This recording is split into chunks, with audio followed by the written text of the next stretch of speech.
Hello दोस्तों, कैसे हो आप सब। आशा करते हैं आप सब अच्छे होंगे, मस्त होंगे, अपनी पढ़ाई को एक दिशा दे रहे होंगे। आज हम लोगों को पढ़ना है क्या, रक्त परिसंचरण तंत्र। तो बिना देरी किए हम लोग शुरू करते हैं अपना। ठीक है, देखो हमें रक्त परिसंचरण में क्या क्या पढ़ना होता है।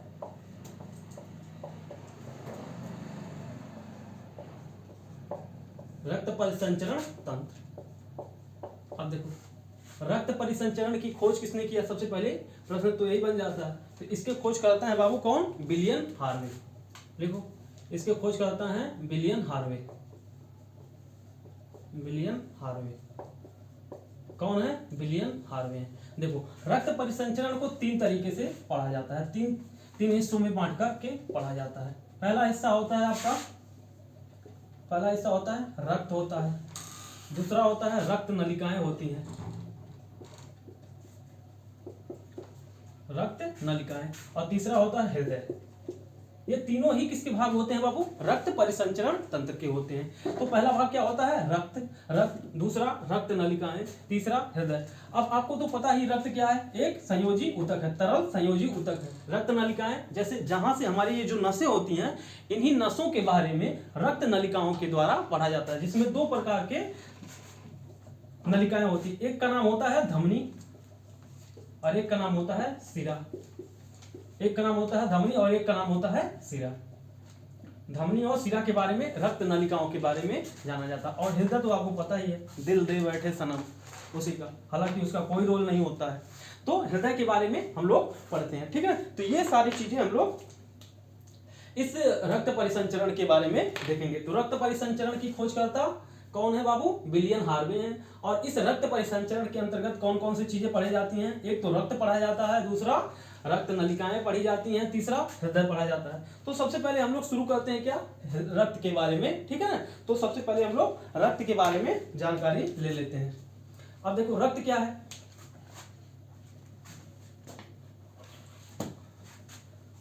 तो शुरू करते हैं, आप लोग नोट कर लो।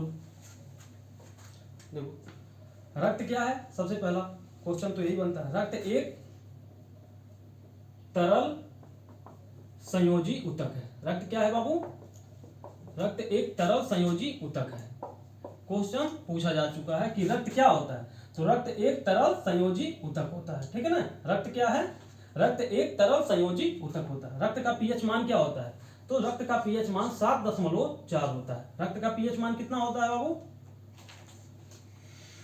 7.4, अर्थात क्या होगा, क्षारीय होगा। कैसा होगा, क्षारीय किस्म का होगा। कैसा होगा, क्षारीय किस्म का होगा। रक्त का पीएच मान कितना होता है, 7.4 होता है। कैसा होगा उसका स्वभाव, क्षारीय होगा। रक्त क्या है, रक्त एक तरल संयोजी ऊतक है। ये क्वेश्चन पूछा जा चुका है कि रक्त क्या होता है, तो रक्त एक तरल संयोजी ऊतक होता है। जैसे हड्डी क्या है, आप जवाब दीजिएगा। जैसे हड्डी क्या है, तरल की जगह पे ठोस कर देना। हड्डी क्या है, ठोस संयोजी ऊतक होता है। और रक्त क्या होता है, तरल संयोजी ऊतक होता है। रक्त का पीएच मान कैसा होता है बाबू, 7.4 होता है। इसका स्वभाव कैसा होता है, क्षारीय होता है। रक्त का अध्ययन के क्या कहलाता है, रक्त का अध्ययन हेमेटोलॉजी कहलाता है। हेमेटोलॉजी कहलाता है। रक्त का अध्ययन क्या कहलाता है, हेमेटोलॉजी कहलाता है। रक्त का अध्ययन क्या कहलाता है बाबू, हेमेटोलॉजी कहलाता है। क्या कहलाता है, हेमेटोलॉजी कहलाता है। रक्त का अध्ययन क्या कहलाता है, हेमेटोलॉजी कहलाता है, ठीक है ना। रक्त का अध्ययन क्या कहलाता है, हेमेटोलॉजी कहलाता है। ये नॉर्मल चीजें हैं, इन्हें आप नोट कर लो। उसके अलावा हम लोग फिर आगे देखते हैं।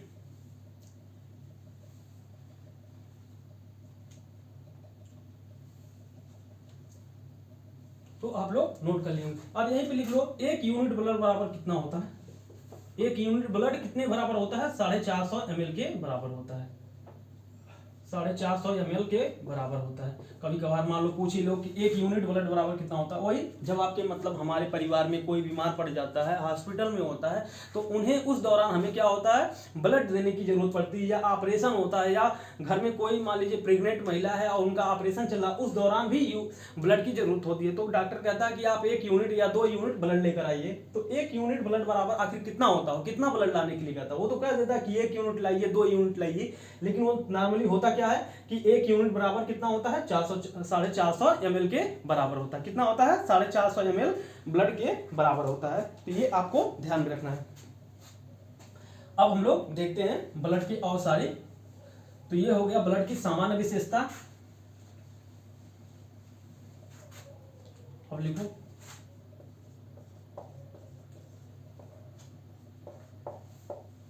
रक्त सामान्यतः दो भागों में बांट करके पढ़ा जाता है। एक भाग का नाम है बाबू प्लाज्मा, एक का नाम क्या है बाबू प्लाज्मा,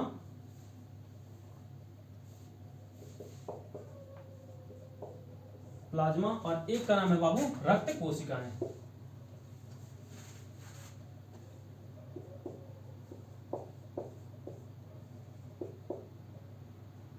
या लिखो ब्लड सेल, लिख लो ब्लड सेल या रक्त कोशिकाएं।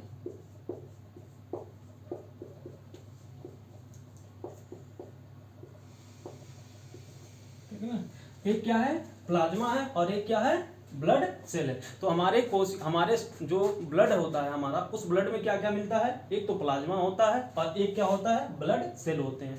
ठीक है ना, तो इनके बारे में हम लोग अब देख लेते हैं। अब देखो जो प्लाज्मा होता है, जो हमारे शरीर में, मान लीजिए ये शरीर है, उस शरीर में ब्लड निकला, उस शरीर से इतना ब्लड निकला। मान लीजिए ये ब्लड ले लिए हमने एक गिलास में, और इस गिलास में ब्लड निकाल लिए, तो इस गिलास का जो प्लाज्मा होगा और ब्लड सेल होगा, तो जो प्लाज्मा होगा बाबू वो कितना होता है 55% होता है, लगभग से 50 से 55 या 55 से 60%। और जो ब्लड सेल होते हैं इनका प्रतिशत 45%। मतलब आप जितना ब्लड निकालेंगे उस ब्लड का 55% लगभग क्या होगा प्लाज्मा होगा। क्या होगा बाबू प्लाज्मा होगा। इनका कितना प्रतिशत होता है 55% होता है। तो प्लाज्मा कितना होता है हमारे ब्लड में 55% होता है, और ब्लड सेल कितना होता है ये 45% होते हैं।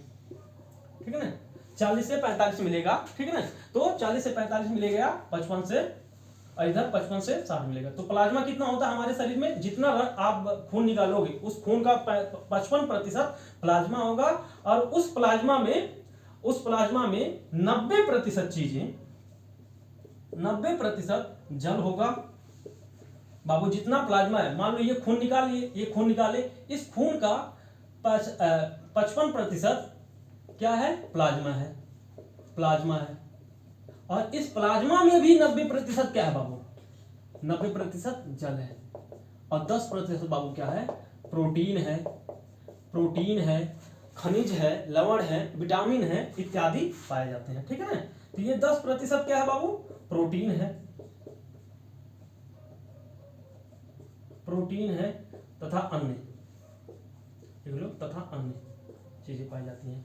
तो क्या है प्लाज्मा में 55% पाया जाता है। हमारे ब्लड में प्लाज्मा की मात्रा 55%, हमारे ब्लड में प्लाज्मा की मात्रा 55%, उस 55 में 90% जल पाया जाता है, और 10% क्या पाया जाता है प्रोटीन तथा अन्य पाए जाते हैं। 10% में लगभग 7 से 8% प्रोटीन पाया जाता है, और बाकी बचे हुए विटामिन, खनिज, लवण इत्यादि पाए जाते हैं। ठीक है ना, तो ये आपको ध्यान रखना, इसलिए हमने लिख दिया अन्य। ठीक है ना, तो 55% प्लाज्मा। ये क्वेश्चन पूछा गया कि हमारे ब्लड में कितना प्लाज्मा पाया जाता है, तो हमारे ब्लड में 55% प्लाज्मा पाया जाता है। कितना परसेंटेज, तो 55% प्लाज्मा पाया जाता है। ठीक है, इसका क्या कार्य क्या है, देखो इसका कार्य होता है प्लाज्मा का नॉर्मली, चलो अभी आगे तो पढ़ना ही है, लेकिन एक बार फिर देख ही लो यहीं पर कि हमें जब कहीं पर चोट लग जाती है तो उस चोट को भरने का काम जो होता है, चोट लग जाता है, उस चोट के वजह से ब्लड निकलता है, और ब्लड जब निकलता है तो लगातार ब्लड नहीं निकलता है। कुछ समय बाद 1 से 2 मिनट के बाद 3 मिनट के बाद आपका ब्लड जहां से निकल रहा था वह ब्लड निकलना बंद हो गया। क्यों, वहां पर रक्त का थक्का जम गया, और थक्का जम गया तो अंदर से ब्लड आना बंद हो गया। तो ये वाला काम प्लाज्मा करता है। हालांकि अभी थ्रोम्बोसाइट नामक एक प्लेटलेट्स पाया जाता है, उसका भी काम सेम यही होता है। तो अभी हम लोगों को आगे भी पढ़ना उसके बारे में, तो यहां तक आप ये नोट कर लीजिए। तब हम लोग पढ़ते हैं ब्लड सेल। अब ब्लड सेल को 3 भागों में बांटा जाता है। ब्लड सेल को 3 भागों में बांटा जाता है। हाँ, एक चीज और आप लिख सकते हो कि जो प्लाज्मा वाला क्षेत्र होता है, पहला पॉइंट तो ये हो गया। दूसरा पॉइंट ये लिख लो कि जो प्लाज्मा होता है ये निर्जीव होता है। कैसा होता है निर्जीव होता है, निर्जीव भाग होता है। मतलब ये ब्लड का निर्जीव भाग होता है। प्लाज्मा कैसा होता है? निर्जीव होता है। ब्लड का कैसा भाग होता है? निर्जीव भाग होता है। तो ब्लड सेल कौन कौन से होते हैं, अब उनको देख लेते हैं। पहला पॉइंट तो ये होगा कि ये 45% पाए जाएंगे। दूसरा लिखो, ये ब्लड का सजीव भाग होते हैं।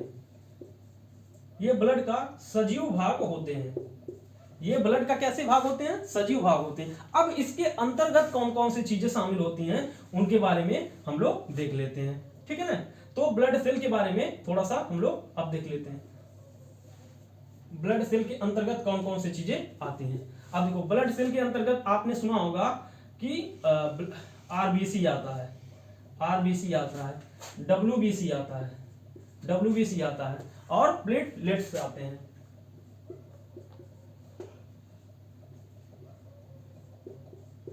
ठीक है ना, डब्ल्यूबीसी, आरबीसी, डब्ल्यूबीसी और प्लेटलेट्स। आरबीसी का फुल फॉर्म होता है रेड ब्लड सेल, लाल रक्त कोशिकाएं। White blood cell, white, WBC का full form white blood cell मतलब श्वेत रक्त कणिकाएं, और प्लेटलेट्स, ठीक है ना।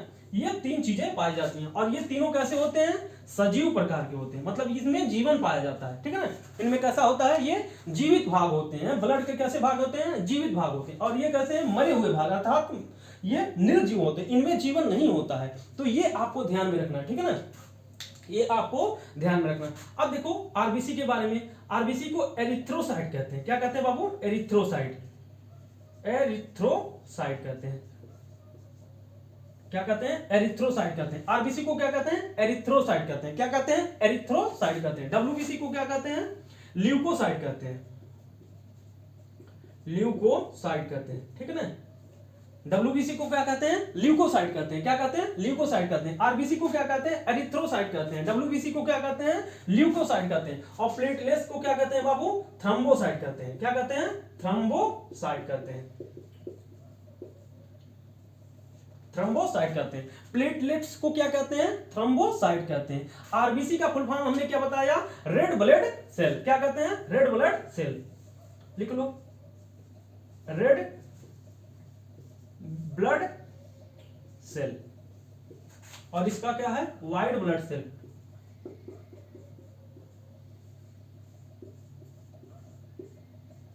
सेल क्या है? व्हाइट ब्लड सेल, ठीक है ना। ये इनका फुल फॉर्म होता है। अब देखो एरिथ्रोसाइट, तो आरबीसी का रंग आपने सुना होगा कि कैसा होता है? लाल होता है। थोड़ा सा इसे मिटा करके हम लोग ऊपर, आप भी यहीं कहीं कॉर्नर में थोड़ा सा बना लीजिए। हमें पता है कि जो हमारा ब्लड होता है, जो हमारा ब्लड होता है बाबू, कैसा होता है? ब्लड लाल होता है। कैसा होता है? लाल होता है। और लाल क्यों होता है? क्योंकि उसमें क्या पाया जाता है? आरबीसी पाया जाता है। क्या पाया जाता है? आरबीसी पाया जाता है। और आरबीसी लाल क्यों होता है? क्योंकि इसमें हीमोग्लोबिन पाया जाता है। क्या पाया जाता है? हीमोग्लोबिन पाया जाता है। हीमोग्लोबिन नामक आयरन पाया जाता है। और हीमोग्लोबिन क्यों लाल होता है? हिम नामक आयरन पाया जाता है, हिम नामक आयरन, ठीक है ना। ये क्रम आपको ध्यान में रखना। हमारा ब्लड कैसा होता है? लाल। कैसा होता है बाबू? लाल होता है। हमारा ब्लड कैसा होता है? लाल। और लाल क्यों होता है? क्योंकि ये इसमें पाया जाता है आरबीसी। आरबीसी लाल क्यों होता है? क्योंकि आरबीसी में पाया जाता है हीमोग्लोबिन। और हीमोग्लोबिन लाल क्यों होता है? क्योंकि इसमें पाया जाता है हिम नामक आयरन। क्यों पाया जाता है? सॉरी, क्यों होता है लाल? क्योंकि इसमें पाया जाता है हिम नामक आयरन। अब इसमें से कोई भी क्रम आपसे पूछा जा सकता है, ठीक है ना। तो ब्लड में क्या पाया जाता है? ब्लड कैसा होता है? लाल। लाल क्यों होता है? क्योंकि उसमें पाया जाता है आरबीसी। आरबीसी का रंग लाल क्यों होता है? क्योंकि उसमें पाया जाता है हीमोग्लोबिन। और हीमोग्लोबिन का लाल रंग क्यों होता है? क्योंकि उसमें पाया जाता है हिम नामक आयरन, ठीक है। तो ये आपको ध्यान में रखना, ये क्रम आपको ध्यान में रखना है, भूलना नहीं है। तो आरबीसी का रंग कैसा होता है? लाल, लिख लो, आरबीसी का रंग लाल। फिर से उसी वाले टॉपिक पे आ जाओ, ठीक है। ये कहीं पर आप कॉर्नर में बना लेना, ठीक है ना। तो आरबीसी को क्या कहते हैं? एरिथ्रोसाइट कहते हैं। आरबीसी का फुल फॉर्म क्या है? रेड ब्लड सेल है। आरबीसी का फुल फॉर्म क्या है? रेड ब्लड सेल है, ठीक है ना। और देखो आरबीसी का रंग कैसा है? लाल। आरबीसी का रंग कैसा है? लाल। और इसका काम देखो, इनकी संख्या कितनी होती है? आरबीसी की संख्या हमारे शरीर में कितनी होती है? लिख लो, आरबीसी की संख्या लगभग से 50 लाख होती है। हमारे शरीर में कितना आरबीसी पाया जाता है? लगभग से 50 लाख आरबीसी पाया जाता है। कितना? 50 लाख, ठीक है ना। हमारे शरीर में आरबीसी की संख्या कितनी होती है? 50 लाख होता है। इनका जीवन काल लिख लो 80 से 120 दिन तक। इनका जीवन काल कितना होता है? 80 से 120 दिन तक, ठीक है ना, सॉरी 90 लिख लो, इनका जीवन काल लिख लो 90 से 120 दिन तक, 120 जीवन काल, जीवन काल, ठीक है ना। और संख्या लिख लो, हमारे शरीर में आरबीसी की संख्या 50 लाख। हमारे शरीर में आरबीसी की संख्या कितनी है? 50 लाख। कितनी है? 50 लाख। और इनका जीवन काल कितना है? 90 से 120 दिन तक ये जीवित होते हैं। 90 से 120 दिन तक ये जीवित होते हैं। तो ये आरबीसी के बारे में कुछ जानकारी हो गई। आरबीसी को क्या कहते हैं? एरिथ्रोसाइट कहते हैं। आरबीसी को फुल फॉर्म क्या है? रेड ब्लड सेल है। आरबीसी को रंग कैसा होता है? लाल होता है। आरबीसी का लाल रंग किसकी वजह से होता है? ये हमने ऊपर बना दिया है, ठीक है ना। आरबीसी में आरबीसी की संख्या हमारे शरीर में कितनी होती है? हमारे ब्लड में आरबीसी की संख्या कितनी होती है? 50 लाख होती है। कितना होता है बाबू? 50 लाख होता है। आरबीसी हमारे शरीर में कितने दिन तक जीवित रहती है? तो 90 से 120 दिन तक जीवित रहती है। कितना? 90 से 120 दिन तक जीवित रहती है। अब देख लो कि आरबीसी का कार्य क्या है, लिखो, उसी के आगे पॉइंट लगाओ, कार्य क्या है। 1 पॉइंट हो गया, 2 हो गया, 3 हो गया, 4 हो गया, और ये 5, और ये छठा कार्य है, लिखो, ऑक्सीजन और CO2 का परिवहन करना, परिवहन करना। आरबीसी का कार्य क्या है?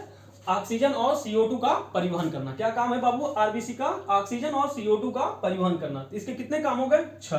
क्या आरबीसी के कौन कौन से विशेषताएं हैं? पहला, एरिथ्रोसाइट कहते हैं। आरबीसी को क्या कहते हैं? एरिथ्रोसाइट कहते हैं। इसे रेड ब्लड सेल कहते हैं। इसका लाल रंग होता है। लाल रंग क्यों होता है ये हमने ऊपर बता दिया। ये 50 लाख संख्या में हमारे ब्लड में पाई जाती है, और ये 90 से 120 दिन तक ही जीवित रहती है। आरबीसी कितना? क्योंकि हमने आपको पहले बता रखा है कि ये कैसे होते हैं? जीवित भाग है या सजीव भाग है। तो सजीव हो तो जाहिर सी बात है बाबू, कभी तो मरेंगे ना, कभी मरेंगे। तो उनका जीवन काल कितना है? तो 90 से 120 दिन तक ही जीवित रहते हैं। और इनका कार्य क्या है? शरीर में ऑक्सीजन का परिवहन करना, ठीक है ना। ऑक्सीजन को ले जाएंगे और कार्बन डाइऑक्साइड को लाने का काम किसका होता है? आरबीसी का होता है। अब डब्ल्यूबीसी के बारे में, डब्ल्यूबीसी के बारे में हमने बताया कि इन्हें ल्यूकोसाइट कहते हैं या व्हाइट ब्लड सेल के रूप में इन्हें जाना जाता है। और इनकी संख्या हमारे शरीर में लगभग से 5000 के आसपास होती है। कितना?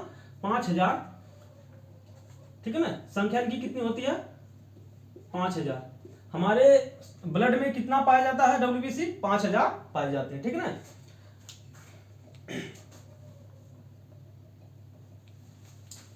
ये इसके आगे लिख लेना, ये 5000 मिलीमीटर, ठीक है ना, 5000 मिलीमीटर, ठीक है ना,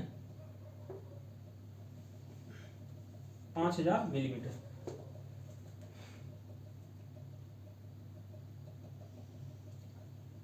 mm 5000 mm में संख्या के आधार पर इनको डिवाइड किया जाता है, ठीक है ना। इनकी संख्या कितनी होती है हमारे ब्लड में?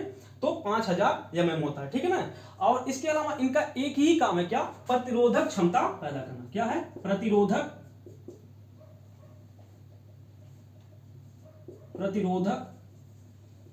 क्षमता पैदा करना, क्षमता पैदा करना, ठीक है ना, प्रतिरोधक क्षमता पैदा करना। अब देखो, हमारे शरीर में रोगों से लड़ने की क्षमता कौन पैदा करता है? तो डब्ल्यूबीसी। हमारे शरीर में रोगों से लड़ने की क्षमता कौन पैदा करता है? तो डब्ल्यूबीसी। इनका जीवन काल कितना होता है बाबू? ये भी लिख लो, 7 से 10 दिन तक होता है। जीवन काल कितना होता है? 7 से 10 दिन तक। कितना? 7 से 10 दिन तक, ठीक है ना।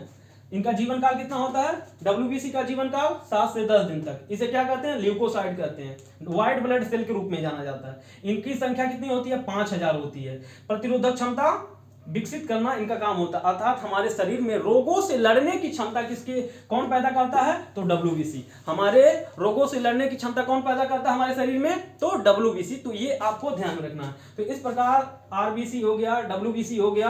अब हम लोग आ जाते हैं प्लेटलेट्स के, देख लेते हैं। अब प्लेटलेट्स भी हमारे ही ब्लड में पाया जाता है। अब प्लेटलेट्स का काम क्या है उससे पहले हम लोग देख लेते हैं। इसे क्या कहते हैं? थ्रोम्बोसाइट कहते हैं। क्या कहते हैं? प्लेटलेट्स को थ्रोम्बोसाइट कहते हैं। क्या कहते हैं बाबू? प्लेटलेट्स को थ्रोम्बोसाइट कहते हैं। इनकी संख्या कितनी होती है? हमारे शरीर में लगभग से 4.5 लाख होती है। कितना? 4.5 लाख होता है हमारे शरीर में। इनकी संख्या कितनी होती है? 4.5 लाख mm, ठीक है ना। हमारे शरीर में इनकी संख्या कितनी होती है? 4.5 लाख। कितना होता है? 4.5 लाख। इनका जीवन काल कितना होता है? 7 दिन। केवल 7 दिन तक ही जीवित रहते हैं। प्लेटलेट्स की संख्या कितनी होती है? 4.5 लाख और जीवन काल 7 दिन। अब इनका काम क्या है ये इंपॉर्टेंट है।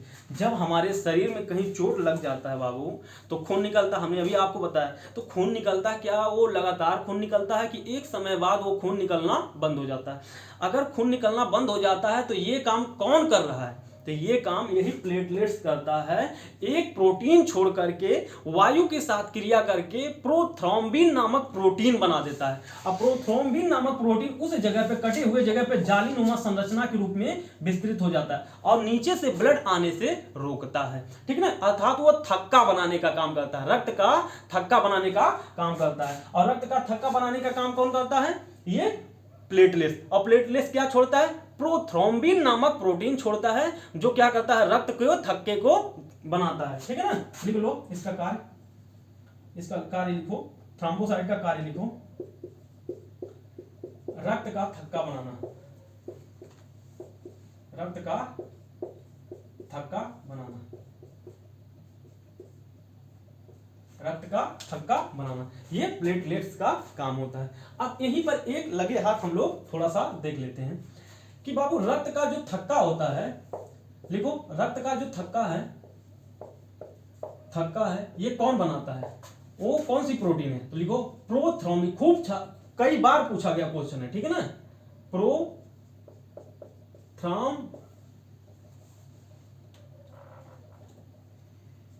प्रोथ्रोम्बिन नामक प्रोटीन, प्रोथ्रोम्बिन नामक जो प्रोटीन होता है ये क्या करता है? रक्त का थक्का जमाता है। कौन करता है? रक्त का थक्का जमाता है। उसका क्या नाम है? प्रोथ्रोम्बिन नामक प्रोटीन है जो क्या करता है? रक्त का थक्का जमाता है। लेकिन आप ये सोच रहे हो कि जब कट गया, खून निकल रहा तो रक्त का थक्का जमा दिया जिसकी वजह से खून आना बंद हो गया, लेकिन हमारे शरीर में भी तो भाई साहब खून है, वो क्यों नहीं जमता है? तो हमारे खून में एक पदार्थ मिलता है जिसका नाम क्या है? हिपेरिन। क्या नाम है बाबू? हिपेरिन। क्या नाम है? हिपेरिन। जो क्या करता है? अंदर हमारे शरीर में रक्त को जमने से रोकता है। क्या करता है? रक्त को जमने से रोकता है, ठीक है ना। अंदर कौन रोक रहा है? हिपेरिन। और बाहर कट जाए तो भाई साहब थक्का कौन जमा रहा है? प्रोथ्रोम्बिन। तो ये दोनों ही अपने आप में बड़े महत्वपूर्ण क्वेश्चन है, ठीक है ना। प्रोथ्रोम्बिन के बारे में, प्रोथ्रोम्बिन क्या करता है? प्रोथ्रोम्बिन नामक प्रोटीन क्या करता है? रक्त का थक्का जमाता है, जहां कटेगा वहां पर थक्का जमा देगा ताकि ब्लड अंदर से बाहर ना आए। और हिपेरिन क्या करता है बाबू? हिपेरिन अंदर के ब्लड को जमने से रोकता है कि अंदर ब्लड नहीं जमना है। अंदर ब्लड जम जाएगा तो ब्लड का सर्कुलेशन नहीं होगा, और सर्कुलेशन नहीं होगा बाबू तो ऑक्सीजन का परिवहन नहीं होगा, और ऑक्सीजन का परिवहन नहीं होगा तो श्वसन क्रिया प्रभावित होगी और आप डेथ हो जाएगा, आपका डेथ हो जाएगा, मृत्यु हो जाएगा। तो अंदर क्या करता? रक्त को जमने से रोकने के लिए क्या है? हिपेरिन। और बाहर रक्त को थक्का जमाने का काम कौन कर रहा है? प्रोथ्रोम्बिन नामक प्रोटीन। तो इस प्रकार हमारे ब्लड सेल हो गए समाप्त। तो ब्लड सेल में आरबीसी, डब्ल्यूबीसी और प्लेटलेट्स। आरबीसी की संख्या कितनी होती है बाबू? 50 लाख होती है। कितनी होती है? 50 लाख। इनका जीवन काल कितना होता है? 90 से 120 दिन तक। इनका कलर कैसा होता है? लाल। आरबीसी को फुल फॉर्म क्या है? रेड ब्लड सेल है। आरबीसी को क्या कहते हैं? एरिथ्रोसाइट कहते हैं। आरबीसी का कार्य क्या? ऑक्सीजन और CO2 का परिवहन करना। डब्ल्यूबीसी का कार्य क्या बाबू? डब्ल्यूबीसी का कार्य क्या है? प्रतिरोधक क्षमता पैदा करना, शरीर में रोगों से लड़ने की, रोग न हो इसके लिए यह काम करता है। कौन? डब्ल्यूबीसी, ठीक है ना। क्या करता है? रोगों से लड़ने की क्षमता पैदा कौन करता है? डब्ल्यूबीसी। इसीलिए इसे कहते हैं प्रतिरोधक क्षमता वाला पैदा करना, ठीक है ना। इसे ल्यूकोसाइट कहते हैं। आरबीसी, डब्ल्यूबीसी को क्या कहते हैं? ल्यूकोसाइट। डब्ल्यूबीसी को ल्यूकोसाइट। इनकी संख्या 5000। डब्ल्यूबीसी की संख्या कितनी होती है? 5000। डब्ल्यूबीसी की संख्या कितनी होती है बाबू? 5000 होती है, ठीक है ना। डब्ल्यूबीसी की संख्या कितनी होती है? 5000 प्रति मिलीमीटर क्यूब होता है, ठीक है ना। इनकी संख्या कितनी होती है? 5000 मिलीमीटर। सब मिलीमीटर क्यूब में ही होगा, ठीक है ना। मिलीमीटर क्यूब में होगा सब, ये ध्यान रखना। ये नॉर्मली आपसे उतना नहीं पूछा जाएगा, बस नॉर्मली ये ध्यान रहे कि इनकी संख्या लगभग कितनी होती है, ठीक है ना। ये सब कितना, जितना भी लिखे हो, ये 50 लाख मिलीमीटर क्यूब होगा, ये 5000 मिलीमीटर क्यूब होगा, ठीक है ना। तो ऐसे आप कर लीजिएगा, हालांकि हम बना देते हैं, ये मिलीमीटर क्यूब होगा, मिलीमीटर क्यूब होगा, ठीक है ना। तो ये आप ध्यान में रखिएगा। सब के सब क्या होगा? 50 lakh millimetre cube, 5000 millimetre cube, 4.5 lakh millimetre cube, ये आपको ध्यान में रखना। तो ये हमारे हो गए रक्त ब्लड सेल, ठीक है ना। अब हम लोग थोड़ा सा और आगे एडवांस वाला चीजें देख लेते हैं, कभी कभी क्वेश्चन पूछ लेता है, ये तो नॉर्मली चीजें हैं हम लोगों के।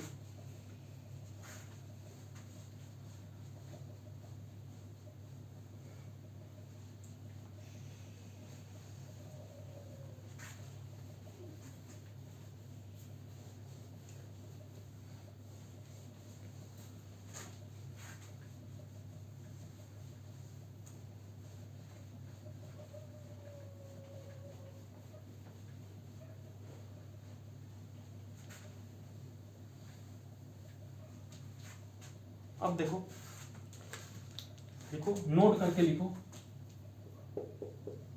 नोट करके लिखो आरबीसी के बारे में। देखो आरबीसी हमारे शरीर की एकमात्र कोशिका है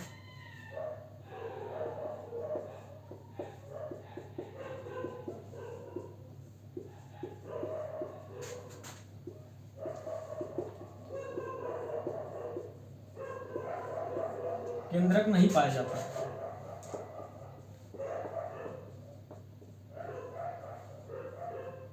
ठीक है ना। आरबीसी हमारे शरीर की एकमात्र ऐसी कोशिका है जिसमें केंद्रक नहीं पाया जाता, बाकी शरीर की सभी कोशिकाओं में केंद्रक पाया जाता है। तो ये आपको ध्यान में रखना, क्या बाबू, कि एकमात्र ऐसी कोशिका है जिसमें केंद्रक नहीं पाया जाता। क्या होता है? केंद्रक नहीं पाया जाता है। तो उसके अलावा इसी में लिखो ऊंट और लामा, ऊंट एवं जानवर है, ऊंट एवं लामा के आरबीसी में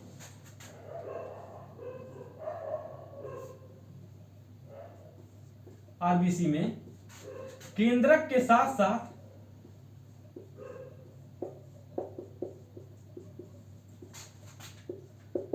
साथ साथ हीमोग्लोबिन भी पाया जाता है।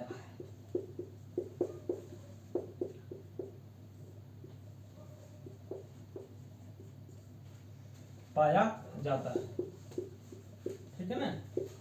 तो ये आपको ध्यान में रखना है, ये सारे इंपॉर्टेंट फैक्ट हैं, ठीक है ना। पहला फैक्ट हो गया, दूसरा फैक्ट हो गया। तो आरबीसी हमारे शरीर में ऐसी एकमात्र कोशिका है जिसमें केंद्रक नहीं पाया जाता।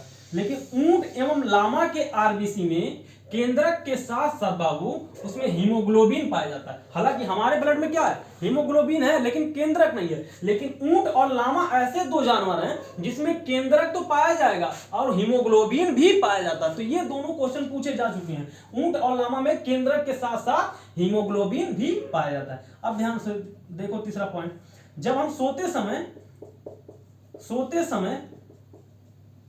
समय या दूसरा है चौथा, कार्य करते समय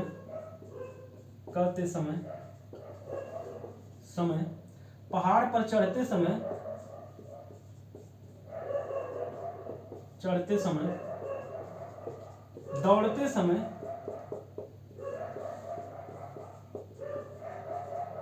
दौड़ते समय या ऊंचाई पर जाने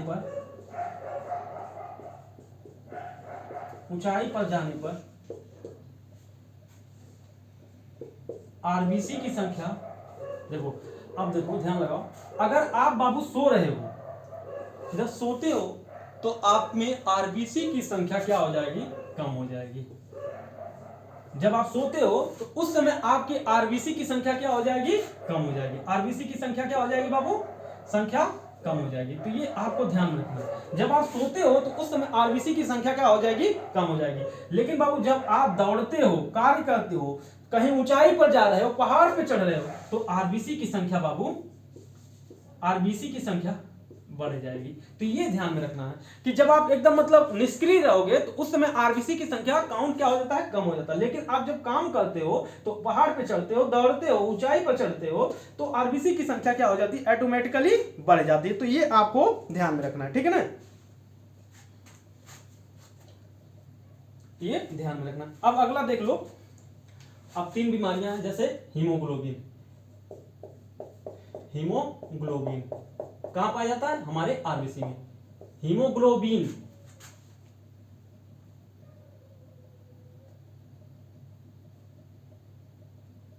हीमोग्लोबिन की कमी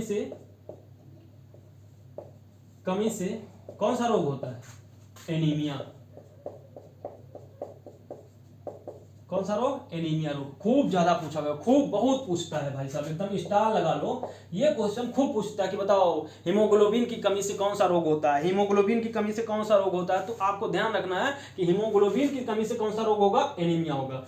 कौन सा रोग होगा? एनीमिया रोग होगा। कौन सा बाबू? एनीमिया रोग होगा। इसके अलावा और दो है, थैलेसीमिया और सिकल सेल एनीमिया। लिखो थैलेसीमिया,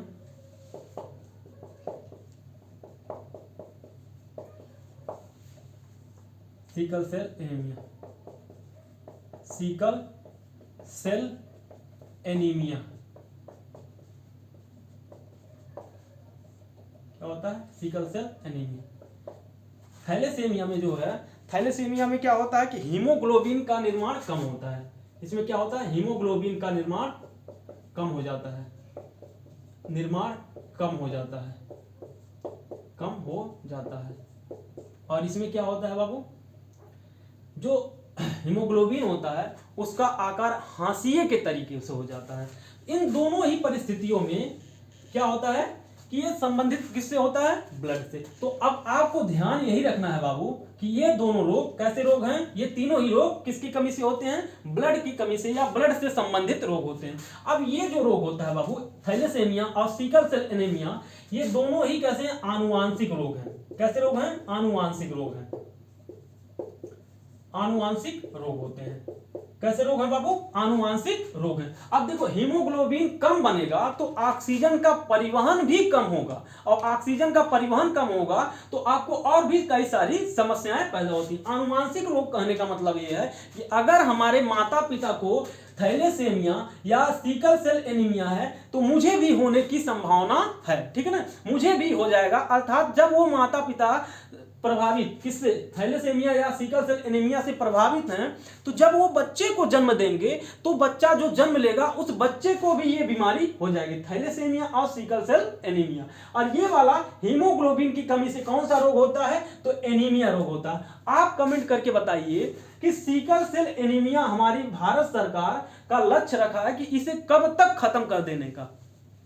कब तक कह रही है कि सिकल सेल एनीमिया को हम क्या कर देंगे? खत्म कर देंगे। तो ये हमारे रोग हैं। आरबीसी, आरबीसी का आकार कैसा होता है? हाशिए के आकार का हो जाता है, ठीक है ना। इसमें क्या होता है? आरबीसी का आकार हाशिए की तरह हो जाता है, जैसा होता है, ठीक है ना। तो ये आपको ध्यान में रखना। तो ये संबंधित आपको ध्यान रखना कि ये तीनों के तीनों किससे संबंधित हैं? ब्लड से संबंधित है, ठीक है ना। सिकल सेल एनीमिया ये सब ब्लड की कमी से होने वाले रोग हैं, ठीक है ना। अब देखो हम लोग बचा है, अब हम लोग ब्लड ग्रुप देख लेते हैं। अगला आप लोग नोट कर लो। तो हम लोग देखते हैं ब्लड ग्रुप। सर्वदाता, सर्वग्राही, कितने प्रकार के ब्लड ग्रुप होते हैं, एंटीजन क्या होता है, एंटीबॉडी क्या होता है, ये सारी चीज हम लोग देख लेते हैं।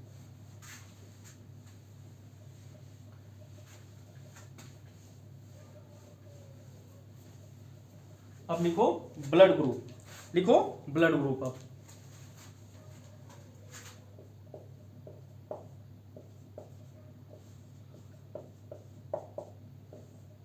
इसके खोजकर्ता हैं लैंड स्टीनर।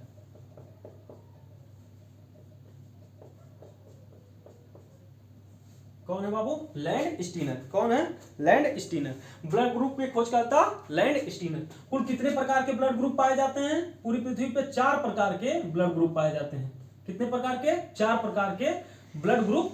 बीजी मतलब ब्लड ग्रुप, ठीक है ना।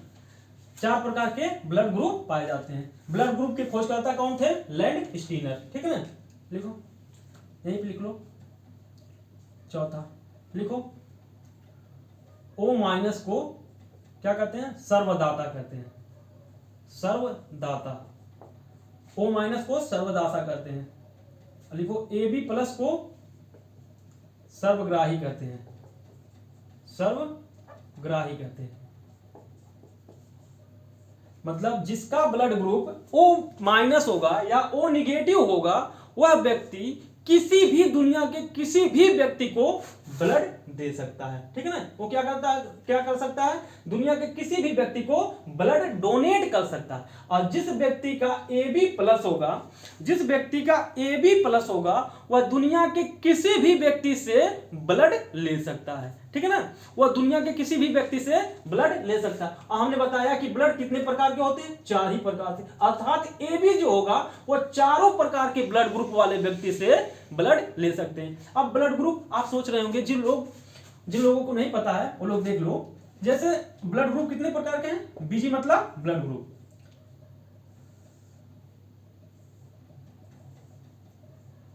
उसके बाद लिखो एंटीजन, जैसे हम बना रहे हैं वैसे आप भी बना लो, एंटीजन।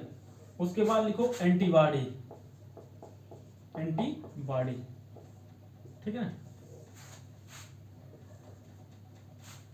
4 प्रकार के होते हैं। तो वो 4 प्रकार कौन कौन से हैं, ठीक है ना, हम लोग उसे देख लेते हैं।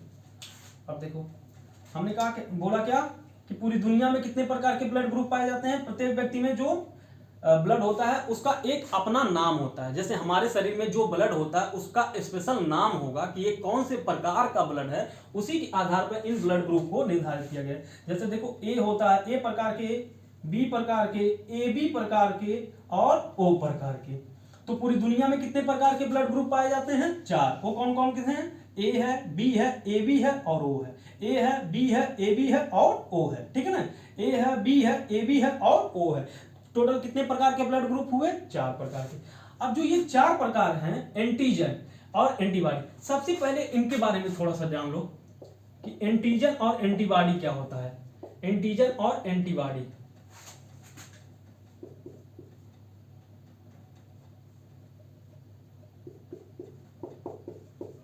ठीक है, एंटीजन और एंटीबॉडी। जो एंटीजन होता है एक प्रकार का प्रोटीन होता है, एक प्रकार का प्रोटीन होता है। एंटीजन क्या है, एक प्रकार का प्रोटीन है। एंटीबॉडी भी क्या होता है, एक प्रकार का प्रोटीन होता है। अब ध्यान देने वाली बात यह है कि जो एंटीजन है वो एक प्रकार का प्रोटीन है। भाई साहब, इतनी 5 से 6 बार ये क्वेश्चन पूछा जा चुका है कि बताओ एंटीजन किसका बना होता है। तो एंटीजन प्रोटीन का बना होता है। कई बार पूछा गया क्वेश्चन है कि एंटीजन क्या होता है। तो एंटीजन एक प्रकार का क्या है बाबू, प्रोटीन है। क्या है, एंटीजन एक प्रकार का क्या है, प्रोटीन है। तो कई बार पूछा गया। एंटीबॉडी भी एक प्रकार का प्रोटीन है। हो सकता है कि भविष्य में आपसे ये भी पूछा जाए। ठीक है ना, तो आपको ये ध्यान में रखना कि एंटीजन क्या होता है। तो एंटीजन एक प्रकार का प्रोटीन है। अब भाई साहब देखो, अब आपको तो ये प्रोटीन है, लेकिन क्या है अभी नहीं समझ में आया। देखो, जो हमारा ब्लड होता है, क्या होता है, ब्लड होता है। उस ब्लड में एक प्रकार की विशेष प्रोटीन पाई जाती है। हर ब्लड में अलग अलग प्रकार के, मतलब किसी में A होगा, किसी में B होगा, किसी में AB होगा। तो इन्हीं के आधार पर कौन हमारे ब्लड में कौन सा प्रोटीन मिल रहा है, उसी प्रोटीन के आधार पर इनका नामकरण कर दिया गया। क्या कर दिया गया, नामकरण कर दिया। जैसे ब्लड ग्रुप A वाले व्यक्ति में क्या है, जो ब्लड है उसका नाम क्या रख दिया गया कि भाई साहब इसका एंटीजन भी क्या होगा, A ही होगा। उन्होंने कहा कि कोई अंतर नहीं करते, जो इस व्यक्ति में ब्लड पाया गया उस प्रोटीन का नाम ही हम लोग क्या रख देते हैं, A प्रोटीन रख देते हैं। अब B वाले व्यक्ति में जो मिला उसका नाम भी हम लोग क्या रख देते हैं, B रख देते हैं। क्या रख देते हैं, उसका नाम भी हम लोग क्या कर देते हैं, B रख देते हैं। अब AB वाला व्यक्ति जो है, जिसका ब्लड ग्रुप AB है, उसमें भी उसका नाम ही क्या रख दिए, AB। मतलब उस AB वाले ब्लड ग्रुप का क्या एंटीजन रख दिया गया, एंटीजन AB रख दिया गया। मतलब कहा गया कोई चेंज नहीं करते। लेकिन अब प्रश्न उठता है, देखो कि आप ब्लड ग्रुप O वाले व्यक्ति का कोई एंटीजन नहीं होगा, ब्लड ग्रुप O वाले व्यक्ति का कोई एंटीजन नहीं होगा। तो क्वेश्चन आपसे यही पूछेगा कि बताओ किस ब्लड समूह वाले व्यक्ति का कोई एंटीजन नहीं पाया जाता। तो कोई एंटीजन किसका नहीं पाया जाता है, तो ब्लड ग्रुप O वाले का। किसका बाबू, ब्लड ग्रुप O वाले का। अब एंटीबॉडी क्या है, अभी तक तो आपने देखा कि ब्लड ग्रुप A का एंटीजन A है, B का एंटीजन B है, AB का एंटीजन AB है, O का एंटीजन कोई नहीं होता है। तो एंटीजन क्या है कि जो ब्लड ग्रुप है भाई साहब, जो ब्लड है, मान लीजिए ये हम है और मेरा ब्लड ग्रुप ये है और इस ब्लड ग्रुप में क्या है, A है। तो हमने कहा कि A में जो प्रोटीन पाया गया उसका नाम भी हमने क्या रख दिया, A रख दिया। कहा गया कोई अंतर नहीं रखना है। लेकिन भाई A का हो गया, इसी प्रकार B का हो गया भाई साहब, B रख दिया गया। इसी प्रकार AB का रख दिया गया भाई साहब, और AB का AB ही रख दिया गया। लेकिन भाई साहब O वाले व्यक्ति का कहा गया जो O है उसका कोई एंटीजन नहीं है। तो वैज्ञानिकों ने O का कोई एंटीजन नहीं डिसाइड किया है, ठीक ना। तो ये ध्यान में रखें कि किसका एंटीजन नहीं पाया जाता, ये क्वेश्चन आपसे पूछा जा सकता है। O का एंटीजन नहीं पाया जाता। अब देखो बाबू, अब A का एंटीबॉडी, एंटीबॉडी कहने का मतलब क्या कि भाई साहब हमारे जो खून में, हमारे ब्लड में जो रोग, हमारे ब्लड में मतलब ऐसा कुछ होना चाहिए जो बाहर से आने वाले रोगों से लड़ने की क्षमता हो। तो हमने आपको अभी बताया कि जो हमारा ब्लड है उस ब्लड में श्वेत रक्त कणिकाएं या WBC पाया जाता है। वह WBC क्या करता है, रोगों से लड़ने की क्षमता पैदा करता है। तो उसी प्रकार एंटीबॉडी क्या है, हमारे शरीर में रोगों से लड़ने की क्षमता पैदा करने के लिए होता है। उसी को हम क्या कहते हैं, एंटीबॉडी। क्या करता है, रोगों से लड़ने की क्षमता पैदा करता है। तो बाबू क्या है, ए का एंटीबॉडी क्या डिसाइड किए वैज्ञानिकों ने, ए के कहा कि ए का एंटीबॉडी बी होगा और बी का एंटीबॉडी कहा ए होगा। उल्टा कर दिया भाई साहब। अब यहां से प्रश्न लगेगा, पूछेगा कि बताओ एंटीजन ए का एंटीबॉडी क्या होगा, तो एंटीजन ए का एंटीबॉडी बी होगा। एंटीजन ए का एंटीबॉडी क्या होगा, एंटीजन ए का एंटीबॉडी बी होगा। एंटीजन बी का एंटीबॉडी क्या होगा, ए होगा। अब भाई साहब फिर ट्विस्ट आ गया, एबी का कोई एंटीबॉडी नहीं है, एबी का कोई एंटीबॉडी नहीं है, ठीक है ना। तो ये आपको ध्यान में रखना है, एबी का कोई एंटीजन नहीं है। और ओ का एंटीबॉडी क्या है बाबू, ओ का ए और बी है, ठीक है ना। क्या है, ए और बी है, ठीक है ना। ए का एंटीबॉडी, ओ का एंटीबॉडी क्या है, ए और बी है। ओ का एंटीबॉडी क्या है, ए और बी है, ठीक है ना। और ए का एंटीबॉडी बी है, बी का एंटीबॉडी ए है और ए बी का एंटीबॉडी कोई नहीं है। तो ध्यान रखना, पूछेगा किसका कोई एंटीबॉडी नहीं पाया जाता, तो ए बी का कोई एंटीबॉडी नहीं पाया जाता। हम लोग लिख लेते हैं 2 लाइन। देखो ओ किसका एंटीजन नहीं पाया जाता है, तो एंटीजन ओ का कोई एंटीजन नहीं है। लिखो नोट करके 2 लाइन लिखो, ओ का कोई एंटीजन नहीं पाया जाता, कोई एंटीजन नहीं पाया जाता, नहीं पाया जाता, पाया जाता, ठीक है ना। ओ का कोई एंटीजन नहीं पाया जाता। अब दूसरा देखो, किसका कोई एंटीबॉडी नहीं पाया जाता, तो ए बी का कोई एंटीबॉडी नहीं पाया जाता। लिखो ए बी का कोई एंटीबॉडी नहीं पाया जाता,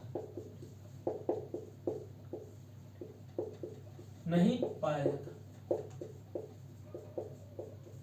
ठीक है ना। तो ये हमारा ध्यान रखने वाली 2 बातें, मुख्य बातें हो गई। तो इस प्रकार ब्लड ग्रुप वाला भी क्वेश्चन लगभग से यहां से आप लोगों का कवर हो जाएगा, यहां से आप लोगों का। और बाकी इसमें भी कई सारे फैक्टर होते हैं, जैसे A plus A minus, B plus B minus, A B plus A B minus, O plus O minus, ऐसे करके कई सारे फैक्टर होते हैं। तो उतना आपको गहराई में नहीं जाने की जरूरत है, बस आपको ध्यान में रखना है कि ब्लड ग्रुप के खोजकर्ता कौन है, लैंडस्टीनर है। कितने प्रकार के होते हैं, 4 प्रकार के ब्लड दुनिया में पाए जाते हैं।